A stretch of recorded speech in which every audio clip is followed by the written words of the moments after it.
Aujourd'hui, Nathalie, vous allez nous parler d'histoire d'amour. Oui, et plus précisément des amours de jeunesse. J'aimerais qu'on se penche sur ce que deviennent les premières amours qu'on a vécues et qui n'ont pas duré. Quels souvenirs on en garde? Qu'est-ce qui nous amène à y repenser? Autrement dit, est-ce qu'on peut être rattrapé bien des années après par un amour de jeunesse? En fait, c'est le nouveau roman de Paul Darmon, Cherche David éperdument, qui paraît ces jours-ci aux éditions de l'Antilope, qui m'a inspiré toutes ces questions. C'est un roman d'amour? Oui et non, c'est un roman qui raconte la quête que mène une femme âgée de plus de 70 ans sur les traces de son premier amour, David Cohen, qui en vérité est plus que son premier amour de jeunesse puisqu'il est le père de son premier fils qu'elle a eu sans qu'il le sache.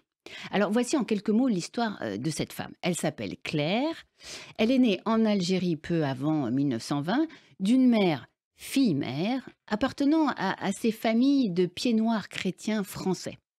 Alors Claire, bon, s'entend pas avec sa mère, hein, elle pense que c'est une femme superficielle, égoïste, une femme qui n'assume pas qui elle est en fait et ce qui lui est arrivé, et qui n'arrête pas de séduire les hommes à la recherche d'un mari.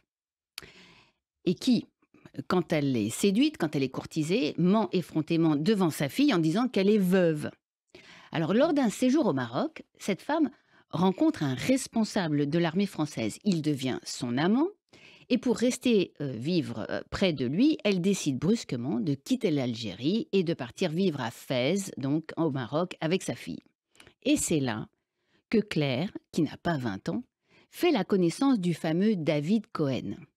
Il a quelques années de plus qu'elle, il est beau, il sera son premier amour, son véritable amour. En cachette, ils s'aiment. David appartient à une grande famille juive fassie, riche, renommée. Alors il l'emmène dans sa belle voiture en dehors de la ville, dans des endroits déserts, et là ils s'aiment librement, à l'abri des regards. David Cohen a deux passions, Claire et la photographie. Alors il la prend en photo dans la campagne, dans les paysages désertiques, souvent à couper souffle. Alors Claire n'est pas juive, mais par amour, elle est tout à fait prête à se convertir pour l'épouser. Sauf que ce n'est pas si simple, parce qu'un Cohen n'a pas le droit d'épouser une convertie. Dans tous les cas, c'est la mère de Claire qui règle l'affaire, puisque après quelques mois de vie à Fès, elle décide de repartir vivre en Algérie pour suivre son amant qui est muté à Alger et qui lui a fait miroiter le mariage. Pour Claire, c'est un déchirement. Elle ne veut pas suivre sa mère, mais elle y est contrainte, elle n'est pas majeure. Elle espère que son amoureux viendra la chercher. Elle lui écrit, elle l'attend, elle attend ses lettres. Elle apprendra, 50 ans plus tard, que toutes les lettres que David lui envoyait étaient systématiquement détruites par sa mère. Cette mère ne souhaitait pas, évidemment, que sa fille unique la quitte, d'autant que le militaire français ne l'a jamais épousée. Alors revenons à cette époque où Claire est obligée de quitter Fès pour partir en Algérie avec sa mère. En fait, elle est enceinte de David. Mais afin que sa fille ne soit pas fille-mère à son tour, sa mère donc la force à épouser un homme bien plus âgé qu'elle, un homme avec lequel elle ne s'entendra pas, un homme psychologiquement défaillant, qui a des problèmes sexuels, un homme qui est le contraire de l'homme qu'elle aime. Mais ce monsieur, bon, lui offre une vie bourgeoise et une paternité pour son enfant. Heureusement, Claire est vite libérée de cet homme qui la dégoûte en fait, hein, et elle aura un second mari, un second fils, et à la suite de la guerre d'indépendance, comme tous les rapatriés d'Algérie, elle va s'installer en France, puis partira vivre à Manhattan avec son mari et ses enfants. Le roman de Paul Darmon s'appelle Cherche David éperdument. Cela veut dire qu'elle cherche à retrouver son premier amour? Oui, et voilà ce qui déclenche cette quête. À l'occasion donc du décès de sa mère, Claire quitte Manhattan, enfin fait le voyage de Manhattan à Paris. Et après l'enterrement, elle est seule comme ça dans Paris. Elle se promène sur les quais de Seine. Et là, sur le présentoir d'un bouquiniste, son regard est attiré par une carte postale. Elle s'approche, regarde attentivement la carte postale. Elle connaît l'endroit. C'est là où David l'emmenait en promenade dans sa belle auto. La jeune fille qui pose sur la photo, c'est elle. Elle se souvient. C'est une photo prise en 1936 par son amoureux avec en arrière-fond les alentours de Fès. Elle scrute la carte postale. Celle-ci porte un titre, La Signorita idéale. Le nom d'un lieu, c'est inscrit, La Paz, Bolivie, et c'est signé D. Canel, Canel, avec une date 1947. Canel, c'est pas Cohen.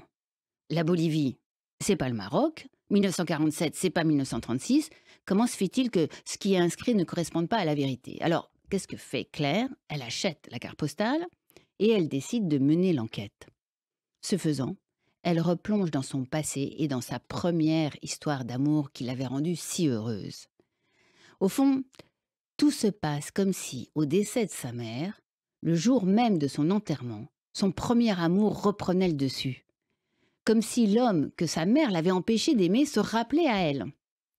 Alors Claire veut se mettre en quête de cet homme. Le roman raconte cette quête qui va la mener au bout du monde.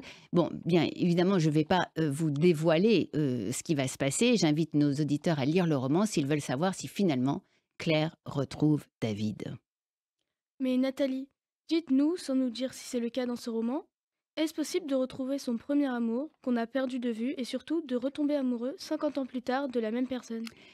Oui, c'est une vraie question. En fait, c'est une question romantique qui nécessite qu'on s'arrête sur la nature de ce premier amour et surtout ce qui a fait qu'il n'a pas duré. J'ai commencé moi-même à mener l'enquête autour de moi et la plupart de ceux que j'ai interrogés m'ont dit que leur premier amour, leur première liaison amoureuse avait cessé d'elle-même. Autrement dit, les sentiments, l'attirance sexuelle, pourtant si fort, si intense à l'époque, s'étaient effacés avec le temps, comme si les amoureux avaient eux-mêmes évolué, changé, comme si les conditions d'existence, les contextes de vie, les événements avaient déteint sur le lien amoureux au point de le faire disparaître. Mais dans le cas d'un amour impossible, d'un amour interdit, ou simplement d'un amour qui n'a pas pu aller jusqu'au bout, j'ai eu des témoignages impressionnants. Par exemple, cet homme et cette femme qui s'étaient aimés sur les bancs de l'université, qui pour des raisons d'éloignement géographique, un peu comme la situation finalement de Claire et de David, s'étaient chacun mariés de son côté, avaient chacun fondé sa famille, et qui, par hasard, se sont retrouvés plusieurs dizaines d'années après et ont été à nouveau pris par la passion. Ces deux-là ont chacun décidé de divorcer pour s'unir. Comme s'ils accomplissaient enfin leur destinée amoureuse? Oui, c'est exactement comme cela qu'ils l'ont vécu, comme s'ils étaient faits pour être un couple depuis le début. C'est d'ailleurs ainsi que chez les Juifs, on explique la relation amoureuse. On raconte que Dieu crée tout homme avec son double, comme il l'a fait pour le premier homme, pour Adam et Ève. Et c'est en quelque sorte le modèle de création de l'humain chez les Juifs. L'homme est conçu en couple. La question c'est, comment je rencontre celui ou celle qui a été fabriqué pour moi, mon double, celui ou celle qui m'est destiné depuis l'origine, et peut-être que c'est celui-là que je dois épouser, mais peut-être qu'il vit à l'autre bout du monde. Pire, si jamais il était né à une autre époque que la mienne. Parce qu'on peut tout à fait être conçu ensemble, mais ne pas venir sur Terre au même moment. Alors, selon une telle logique de création de l'humain et son destin de couple, évidemment, la question qui s'impose, c'est comment savoir si mon conjoint est le bon. Comme quand je suis amoureux, j'en suis persuadée, je me dis, ah, c'est lui et c'est personne d'autre. Mais quand la passion cesse, comment suis-je certaine, que la personne que j'aime est bien celle qui a été conçue avec moi, pour moi, ce double qui me permet d'affronter la vie, de mener à bien mon existence, cet autre qui a été créé pour m'accompagner et me compléter. Beaucoup doutent, nombreux sont ceux qui, déjà en couple, s'interrogent dès qu'ils font une rencontre. Et si c'était celui-ci? Et si c'était celle-là, mon vrai amour? Bon, en attendant de répondre pour soi-même à cette question essentielle, on lira Cherche David éperdument, ce nouveau et divertissant roman de Paul Darmon aux éditions de l'Antilope.